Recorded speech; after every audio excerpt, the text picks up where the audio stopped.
Hello everyone. This is the first video of the organization user tutorials. Of course, this is the general one, and then I've created the facilitator videos, and now I will start the organization user tutorials.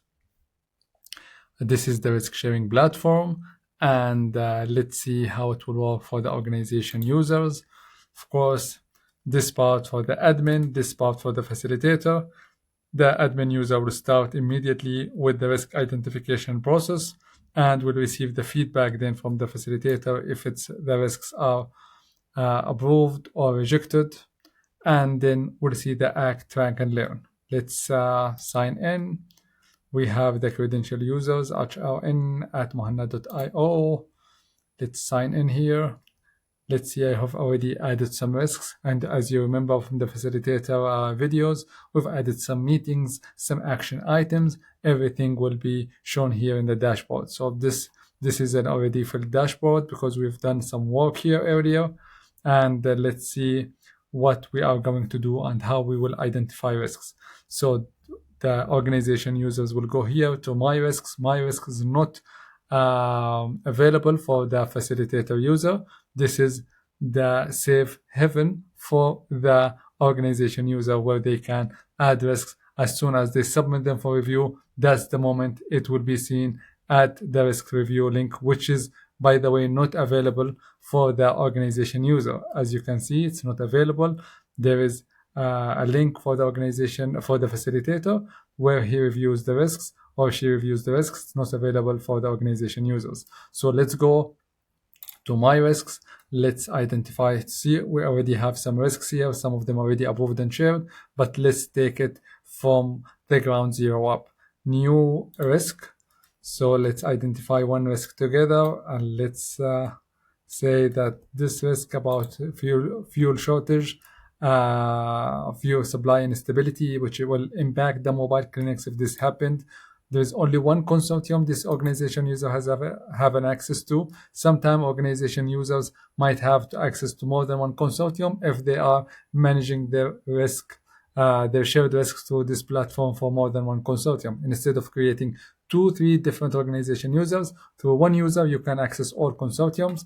And the risk category for this one will be operational risks because it's like a logistical risks. And let's look at the risk statement. As you can see, it shall be written in a cause, risk, impact format, very clearly explained here. So I already prepared one due to irregular fuel availability and rising costs. And this is the source. There is a possibility of risk interruption of mobile health teams. This is the risk. What is the impact? It could compromise health outcomes in isolated areas. Let's give it the likelihood of 3. Let's give it the severity of 4 because this I think will be major. And let's think about the trigger.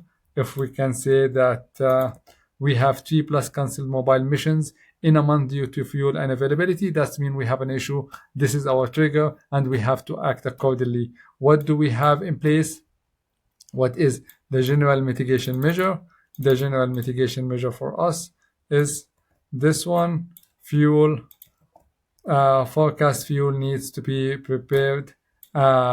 Stocks were visible. So we need to forecast our fuel needs and pre-position the stocks were visible as much as possible to be prepared.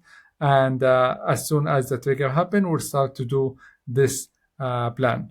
So as soon as we submit it, will not be submitted for review. So no worries here. When we click submit, we will see it here in the draft as well as down here. It's right here, fuel instability impacts. It's still a draft. So we can go to the draft here.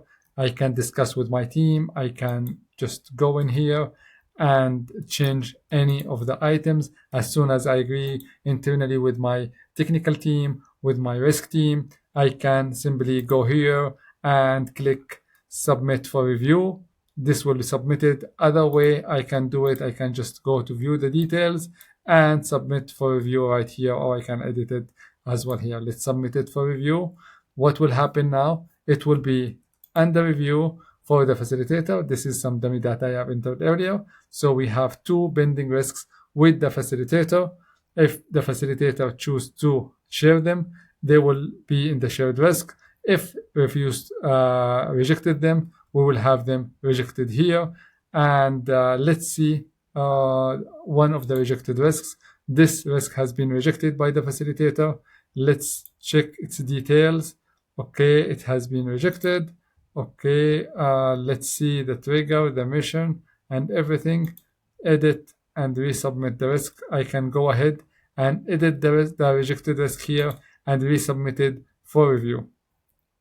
So we've seen how we clearly the mechanism will go. We'll have it as a draft, and then we'll have it under review, and we'll have one of two options: either shared to be shown in the shared risk register, or it will be rejected, which will be seen here. And they have two options for the rejected: either accepted and leave it in the rejected part, or to go and edit the risk and resubmit it again in the hope that the fixes will make it more acceptable to be a shared risk. So this is the first part, and as you can see here that we have the shared risk register ready. Let me show you. I will stop the video. I will just accept this, the risk we enter together, and we'll get back here. I have cut the video to approve the risk to see the risks now, the last risk we've added included in the risk register. As you can see, the facilitator will enrich the risk by adding the preventive and reactive measure as well as each organization role here. So this is enriching the risk, sharing it. So now everyone is seeing the risk, knowing exactly what they what everyone shall be doing when the trigger happens. Everything is organized, pre-planned. There is no chaotic and random actions when a risk triggered or even materialized, because we have our reactive measures on place. Thank you, and we'll see you in the next video.